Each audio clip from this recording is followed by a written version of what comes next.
India post office GDS এর নতুন ভ্যাকেন্সির জন্য তোমরা অনেকেই ওয়েট করছো।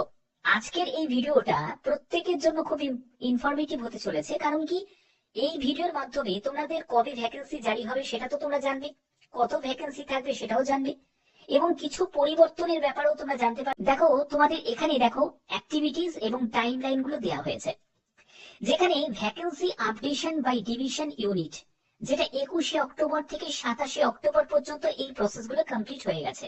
ভ্যাকেন্সি অ্যাপ্রুভাল বাই সার্কেলস, সেটা 28শে অক্টোবর থেকে 30শে অক্টোবর পর্যন্ত কমপ্লিট হয়েছে। এই ভ্যাকেন্সির যেগুলো সেগুলো দেখাচ্ছেন কেন, দেখো, প্রথমে তোমরা জানবে যে কোনো নোটিফিকেশন যখন জারি হয় তার আগে এক্সাক্ট ভ্যাকেন্সিটা জানা হয়, যে কোন ডিভিশনে কত কি ভ্যাকেন্সি আছে। কারণ ডিভিশনের যে ভ্যাকেন্সির যে ডেটাগুলো চলে যায় সার্কেলে, যেমন ওয়েস্ট বেঙ্গল একটা সার্কেল, তারপরে নর্থ ইস্ট একটা সার্কেল, আসাম একটা সার্কেল, এগুলো নিশ্চয়ই তোমরা জানো। এবার সেই ডেটাগুলো চলে যাবে হচ্ছে হেড অফিসে, চলে যাবে যেটা হচ্ছে নিউ দিল্লি। তো সেখান থেকেই নোটিফিকেশন জারি হয়। এবার যতক্ষণ না সেই ডেটাগুলোকে তারা জড়ো করবে, যে কোথায় কত ভ্যাকেন্সি আছে, কোন ডিভিশনে কত, কোন সার্কেলে কত, তো ততক্ষণ তো এই প্রসেসগুলো কমপ্লিট হবে না। এবং একটা কথা কিন্তু তোমাদের বলে রাখি, এখানে একটা ট্রান্সফার তোমরা ব্যাপারটা দেখতে পাচ্ছ, অর্থাৎ এই যে যে ট্রান্সফারের যে ব্যাপারটা হয়েছে, তোমরা জানো যে অনেক ক্যান্ডিডেট আছে যারা দূরের ডিভিশনে অ্যাপ্লাই করে দেয়, দূরে কোনো সার্কেলে অ্যাপ্লাই করে দেয়, তারা সিলেকশনও হয়ে যায়। এবার যখন সে চাকরি করে, কারণ ডিটিএস এর বেতন তো কম, ঠিক আছে, তো সেক্ষেত্রে কম বেতনে বেশি দিন তো থাকা যায় না। এবার সবাই চায় যে নিজের ডিভিশনে চলে আসবে, কেউ চাইবে নিজের সার্কেলে চলে আসবে। তো তারা কি করে, তারা ট্রান্সফারের জন্য অ্যাপ্লাই করে। এবার এই ট্রান্সফারের ব্যাপারটার মধ্যে কিন্তু অনেকগুলো প্রসিডিওর আছে, যেমন হচ্ছে অনলাইন রেজিস্ট্রেশন করতে হবে তোমাকে আগে, যেটা প্রসেসটা তোমাদের দেখো 3 নভেম্বর থেকে 12 নভেম্বর পর্যন্ত এই প্রসেসটা চলেছে। তারপরে হচ্ছে তোমাদের মডিফিকেশন করা যাবে, এখানেও কিন্তু একটা ট্রান্সফার নিতে গেলে অনেক কিছু কিন্তু প্রসেসগুলোকে কমপ্লিট করতে হয়, যে প্রসেসগুলো তোমরা এখান থেকে দেখতে পাচ্ছ। এবার যতক্ষণ না ট্রান্সফার হবে, ঠিক আছে, ট্রান্সফারের সঙ্গে কিন্তু তোমাদের নতুন ভ্যাকেন্সি বেরোনোর অনেকটা কিন্তু মানে সঙ্গে কিন্তু রিলেট আছে। কেন বলছি, দেখো, একজন ক্যান্ডিডেট, সে ধরো ডিভিশন সে চেঞ্জ করলো, এই ডিভিশন থেকে অন্য একটা ডিভিশনে চলে গেল, ঠিক আছে। এবার এই ডিভিশনে তো কিছুটা শূন্যপদ ফাঁকা রয়ে গেল। এবার এই শূন্যপদের ডেটাগুলো কি হবে, যখন কাউন্ট ডাউন হবে, নতুন নোটিফিকেশন জারি হবে, সেখানে ইনক্লুড হয়ে যাবে। তো তার জন্য ট্রান্সফার প্রসেস গুলোকে কমপ্লিট হতে হবে। এবার এই প্রসেসটা এতদিন কেন কমপ্লিট হয়নি, কমপ্লিট কিসের জন্য হয়নি, সেটা হলো আইটি 2.0 সফটওয়্যার আপডেটের জন্য। কারণ আইটি 2.0 সফটওয়্যার গুলো আপডেট হচ্ছিল বলেই কিন্তু এই প্রসেসটা ডিলে হয়ে গেছে, যেটা তোমাদের জুলাই মাসেই কিন্তু তোমাদের এই প্রসেসটা কমপ্লিট হয়ে গিয়ে নোটিফিকেশন জারি হয়ে যাওয়ার কথা। কারণ জানুয়ারি মাসে তোমাদের শেষ জিডিএস এর ভ্যাকেন্সি বেরিয়েছিল, তাহলে হিসাব অনুযায়ী জুলাই মাসে বেরোনোর কথা, কিন্তু জুলাই মাসে বেরোতে পারেনি, যেহেতু আইটি 2.0 সফটওয়্যার আপডেট হয়েছে। তো এর জন্যই আমি বলছি যে এই যে যে তোমাদের যে টাইমলাইন গুলো দেখানো হচ্ছে, এগুলো কিন্তু খুব ইম্পর্টেন্ট, ভালো করে বুঝে নাও। যেখানে বলছে যে অনলাইন লিস্ট ট্রান্সফার অ্যাপ্রুভ, সেটা 26শে নভেম্বর পর্যন্ত হয়েছে, এবং এই যে পুরো প্রসেসটা কমপ্লিট হয়ে যাচ্ছে, ট্রান্সফারের যে প্রসেসটা 15ই ডিসেম্বরে তোমাদের কমপ্লিট হয়ে যাচ্ছে। এবার 15ই ডিসেম্বরের মধ্যে তোমাদের এই ট্রান্সফার প্রসেসটা কমপ্লিট করার পরেই কিন্তু যেটা হবে, সেটা হলো এক্সাক্ট ডেটাটা পাওয়া যাবে, এবং তোমাদের নতুন ভ্যাকেন্সি জারি হয়ে যাবে, নতুন নোটিফিকেশন জারি হয়ে যাবে। তো এবার এখানে দেখো, আমি তোমাদের এই জায়গাটা তোমাদের বলি, যে পোস্ট অফিস নিউ রিক্রুটমেন্ট 2025-26 এ জিডিএস এর জন্য যারা যারা তোমরা ওয়েট করছো, তোমরা অবশ্যই কিন্তু কমেন্টে জানাবে জিডিএস এ তোমাদের 10তে কত পার্সেন্টেজ নাম্বার আছে। কারণ তোমরা জানো যে এখানে সিলেকশন 10র মার্কসের ভিত্তিতে হয়।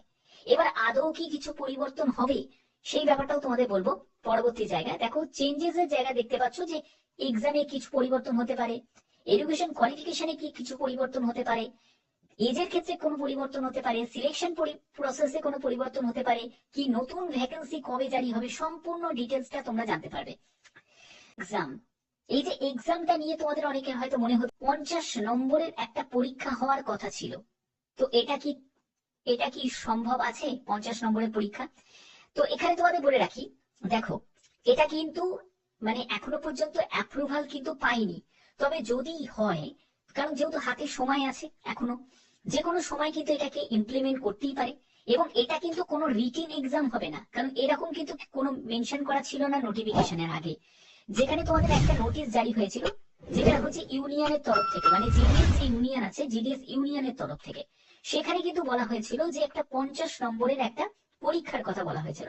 সেটা হতে পারে যে তোমাদের যেরকম সিলেকশন হয় সেরকম তোমাদের মার্কসের ভিত্তিতে সিলেকশন হলো, তারপরে তোমাদের ডকুমেন্ট ভেরিফিকেশন হলো, এবং ওই ডকুমেন্ট ভেরিফিকেশনের পরে তোমাদের একটা ভাইভা নিতে পারে। ঠিক আছে, ভাইভা নিতে পারে 50 নম্বরে, কিন্তু সেটা যদি হয় তাহলে সেটা কিন্তু পরবর্তী সময় তোমাদের একটা নোটিশ করে জানিয়ে দেওয়া হবে। এবার চলে আসছি এডুকেশন কোয়ালিফিকেশন। দেখো এডুকেশন কোয়ালিফিকেশন 10th আছে, 10th থাকবে, 12 হওয়ার কিন্তু কোনো সম্ভাবনা দেখছি না, কারণ যদি হতো তাহলে কিন্তু অনেক আগেই একটা নোটিশ জারি করে দিত। হ্যাঁ, এটা ঠিকই যে ইউনিয়নের তরফ থেকে এই প্রস্তাবটা রাখা হয়েছিল যে যেন 12 কোয়ালিফিকেশনকে করা হয়। কারা কারা চাও যে জিডিএস এর এডুকেশন কোয়ালিফিকেশনের ক্ষেত্রে পরিবর্তন আনা হোক, যে 12 হোক কি 10th হোক, তোমরা কারা কারা কি চাও সেটা অবশ্যই কিন্তু কমেন্টে জানাতে পারো। এজ লিমিটের ক্ষেত্রে বলে রাখি, এজ লিমিট যেরকম তোমাদের 18 থেকে 40 তাই কিন্তু তোমাদের থাকবে, 18 থেকে 40ই থাকবে। তবে যারা এসসি এসটি ক্যান্ডিডেট আছো তোমরা বয়সে 5 বছর ছাড় পাবে, অর্থাৎ তোমাদের ক্ষেত্রে বয়স হয়ে যাবে 18 থেকে 45। আর যারা ওবিসি ক্যান্ডিডেট আছো তারা বয়সে 3 বছর ছাড় পাবে, তোমাদের ক্ষেত্রে বয়স হয়ে যাবে 18 থেকে 43। সিলেকশন প্রসেস তোমাদের যেরকম আগে ছিল সেরকমই কিন্তু তোমাদের থাকবে, অর্থাৎ তোমাদের প্রথমেই 10th মার্কস, 10th পার্সেন্টেজ তোমার কত আছে সেটা অবশ্যই কিন্তু তোমরা কমেন্টে জানাবে। প্রত্যেকে কমেন্টে জানিয়ে দাও যে তোমাদের 10th কত পার্সেন্টেজ নাম্বার আছে। তো 10th মার্কসের ভিত্তিতে তোমাদের একটা মেরিট প্রিপেয়ার হয়, যেটা ফার্স্ট লিস্ট সেকেন্ড লিস্ট এরকম করে তোমাদের মেরিট লিস্ট মানে তোমাদের রিলিজ হবে। এবং তারপরে তোমাদের কি হবে, ডকুমেন্ট ভেরিফিকেশনের জন্য ডাকা হবে, এবং তোমাদের হতে পারে যে একটা 50 নম্বরের একটা ভাইভা নিতে পারে, বাট এটা কিন্তু কনফার্ম নয়। আবার বলছি, এটা কিন্তু কনফার্ম নয়, কারণ তোমরা আগেই দেখেছিলে একটা ইউনিয়নের তরফ থেকে নোটিশ জারি করেছিল, তারা একটা প্রস্তাব রেখেছিল, বাট এটা যদি ইমপ্লিমেন্ট হয় অবশ্যই সেটাও কিন্তু তোমাদের পরবর্তী সময় জানিয়ে দেওয়া হবে। ঠিক আছে, তো এরকম কিন্তু তোমাদের প্রসেস থাকে। এবার সব থেকে গুরুত্বপূর্ণ পার্ট হচ্ছে নতুন ভ্যাকেন্সি কবে জারি হবে, যেটা তোমাদের অনেকের প্রশ্ন। দেখো, যেহেতু আইটি 2.0 সফটওয়্যার আপডেটের জন্য এই পুরো প্রসেসটা কিন্তু ডিলে হয়ে গেছে। তো নতুন ভ্যাকেন্সি তোমরা দেখেছো যে 15ই ডিসেম্বর পর্যন্ত যেহেতু এই ট্রান্সফারের যে প্রসেসটা যেহেতু চলবে, এই প্রসেসটা কমপ্লিট হয়ে যাচ্ছে 15ই ডিসেম্বর। তারপরেই কিন্তু তোমাদের জানো যে জানুয়ারি মাসে আর জুলাই মাসে তোমাদের দুবার করে কিন্তু নোটিফিকেশন জারি হয়। তো সেক্ষেত্রে এবারে তো জুলাই মাসে কোনো নোটিফিকেশন জারি হলো না, তো জানুয়ারি মাসের অর্থাৎ জানুয়ারি 2026 নতুন তোমাদের নোটিফিকেশন জারি হবে। এটা একদম কনফার্ম নিউজ, একদম তোমাদের কনফার্ম নিউজ বলছি। জানুয়ারি 2026 তোমাদের নতুন নোটিফিকেশন জারি হবে, যেখানে তোমাদের ভ্যাকেন্সি এক্সাক্ট কত থাকবে তোমাদের এখানে বলতে পারি 20 থেকে 25 হাজার মতো তোমাদের ভ্যাকেন্সি থাকতে পারে।